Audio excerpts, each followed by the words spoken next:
উত্তর চব্বিশ পরগনার স্বরূপনগরে অরক্ষিত সীমান্ত এলাকা আর এলাকা পরিদর্শনে যান রাজ্যের মন্ত্রী অশোক কীর্তনিয়া। বিস্তীর্ণ সীমান্ত জুড়ে এখনো কাঁটাতার না থাকায় নিরাপত্তা নিয়ে উদ্বেগ রয়েছে। তাই পরিস্থিতি খতিয়ে দেখতে সীমান্তে বিভিন্ন এলাকা ঘুরে দেখেন মন্ত্রী। তিনি জানান, রাজ্য ও কেন্দ্রের যৌথ উদ্যোগে যেসব এলাকায় এখনো কাঁটাতার নেই সেখানে দ্রুত কাজ শুরু করে সীমান্ত সুরক্ষার ব্যবস্থা সম্পূর্ণ করা হবে। যত দ্রুত সম্ভব অরক্ষিত সীমান্ত এলাকাগুলিতে কাঁটাতার বসানোর কাজ শেষ করার আশ্বাসও দেন তিনি। এখানে আমাদের ঘর বাড়ি জমি জায়গা সব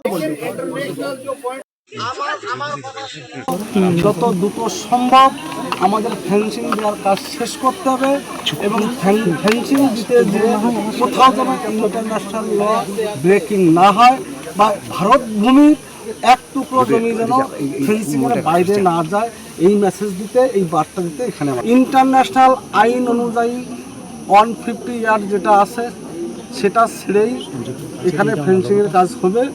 এবং সেটা যেহেতু একটা অর্ডার হয়ে এসেছে, আধিকারিকরা বললেন, বিএসএফের আমি এসডিও ম্যাডামকে বললাম, এসপি ম্যাডামকে বললাম, ডিএমের সাথে কথা বলে যেটা রুলস আছে সেই রুলস অনুযায়ী কাজ হবে।